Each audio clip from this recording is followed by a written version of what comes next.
And I was at my kid's hockey practice last night, jotting down some notes coming off the holiday break, ready to go.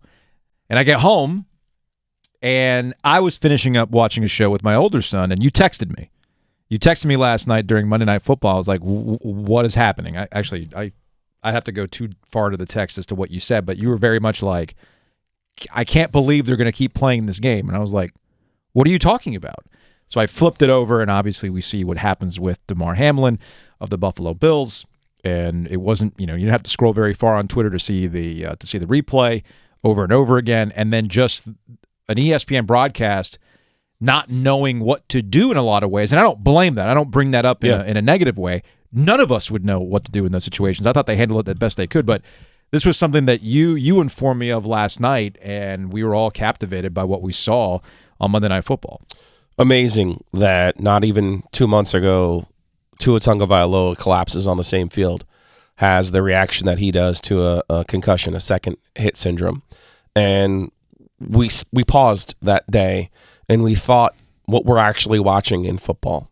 And it is the modern gladiators. And all of the moves that the NFL has made in the last 15 years to make the game safe. Well, let's qualify that, safer. Mm-hmm. Because the truth of the matter is, it's a violent sport, and there's no way to take the violence completely out of it. The play that we saw last night where Damar Hamlin ended up in cardiac arrest, and if you're not familiar with when CPR is administered, you have to be dead, okay? Mm-hmm. I mean, I hate to be cold, but there are some people who are confused as to what actually happened last night. The man's life was saved by the medical personnel on the field, and he is now hopefully still in critical condition, and hopefully he is on his way to mending and will be better. But the truth of the matter is that was a football play. Mm-hmm. It wasn't a shot to the head. It wasn't a second man in taking on a defenseless player. It was a collision between a 6 foot 200-pound athlete Hamlin and a 6'4", 218-pound athlete in T. Higgins. And we keep saying this year after year. They get bigger, they get faster. And unfortunately for Damar Hamlin last night, that was a math equation. You had two big guys running at a high speed and colliding in such a way that it was a 1 in almost billion shot for Hamlin to have the reaction that he did. Yes. And there's no amount of safeguards that you could put in short of making a two-hand touch to prevent something from like that from happening.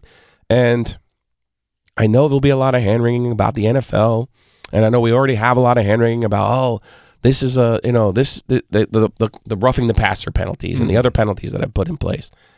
But, the NFL has tried. They have. And they failed on some of these concussion fronts. They have. But last night, I thought you saw two coaches in particular, Zach Taylor and Sean McDermott, who I don't know what we may never know what the officials on the field told them about, hey, you got 5 minutes to get ready or not.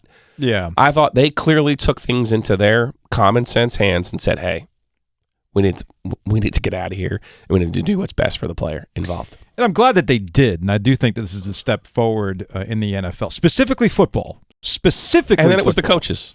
Let us not diminish that it was the coaches, not like trying to be meathead coaches. No. We're trying to play for the number 1 seed in the AFC here. Because we've seen instances where football teams have proceeded to play football games after traumatic events. I know Mike Silver now with Bally Sports. He used to be with the NFL Network, longtime NFL columnist, had brought up what had happened in Kansas City, where there was a tragic event where teammates saw one of their own kill himself, and then they proceeded to go out there and play a football game the week later. It's why earlier this year in college football, the right decisions were made by the ACC and those involved at Virginia after the tragic killings of three football players coming back from a Washington, D.C. field trip, that they decided to cancel the rest of the season. Because how can you go out there and play football? And I think that's progress in a weird sort of way. It's progress that we understand, hey, man, we get the sacrifices that are made by football players to play this game for our entertainment and financial entertainment too. But I'm also glad that there has been enough. This is where the talk about people's mental state, mental health is good. It is a thing that I wish that we get more of. The ACC talks about it. A lot of people roll their eyes. When the NFL talks about mental health, people want to roll their eyes. What are you really doing? I do think those conversations are helping to normalize the decision to say, hey, you know what? We don't got to complete a game tonight.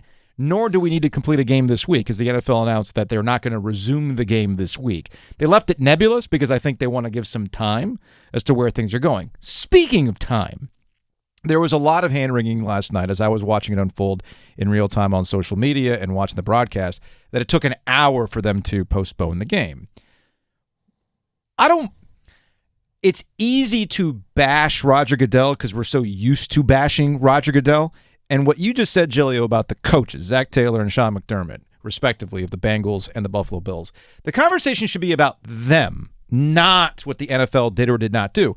If I'm the NFL, when they finally get a better timeline of what happened, they should say, rather than trying to take credit, they should say, look, they did the right thing, and we backed them for their decision because they have a better understanding of their own players' mental state than we do in New York watching on a TV or wherever Roger Goodell was. But there seems to be some confusion as to what exactly was unfolding. This is Joe Buck on the Monday Night Football broadcast saying, based on, and I have no reason to believe that what Joe Buck is saying is made up. He's got people on the ground. There are producers that are talking to officials on the field. And here's what Joe Buck said about the resumption of play. Lisa, as we said, they've been given 5 minutes to quote-unquote get ready to go back to playing. That's the word we get from the league and the word we get from down on the field, but nobody's moving.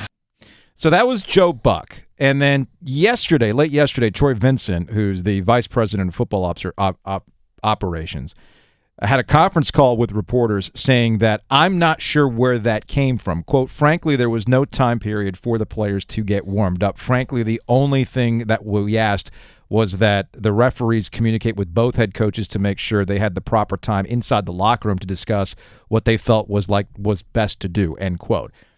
At some point, we're going to get a better idea of what really unfolded. But all I ask is, since we've never been in this situation before, we've talked about it. There's a contingency, what if, but it's never actually happened. Most of us don't know what to do when it actually happens. If I suddenly went into cardiac arrest during the show, would you know what to do, Joe? Other than call 911? No. Right. Dennis, would you know what to do? I mean, you'd probably go to break. I just fire commercial. But then like in the real time, do you come back? Do you do a show the rest of the day? Do you go to programming? Like, do you just go to network programming at that point? Do you tell the audience what happened? You don't know. You just don't know. So I find it easy to bash the league when I'm kind of coming at it from the perspective of, hey, man, nobody's ever been in this situation. So how in the world are they supposed to handle this? Could they have handled it better? I don't know. To your point, the coaches handled it the way they should. I thought the coaches handled it well. I thought the TV broadcast did too. Yes. But I'll tell you why. Joe, I think after that Tagovailoa incident, I think they did have a protocol in place because they were not showing the play over and over again. They went to break a couple of different times. And before we get out of this first segment, I really want to say how much I admire Scott Van Pelt and Ryan Clark last night, because I thought Joe Buck was a little bit lost. I thought Suzy Kolber was a little bit lost. And I thought to myself, if I'm running ESPN right now, I need to figure out who my Walter Cronkite is. Yeah. And my first thought was Scott Van Pelt. I said, you got to get him into the chair, and you got to swing it to him. And if it's Ryan Clark or whoever you bring in, that's what you got to do. That's exactly what they did. And here is Ryan Clark with Scott Van Pelt. You know, the first time that, and I agree with Ryan Clark, we spent so much time about let's put the game back on, This is the first time that the NFL actually took the mental state of players into account.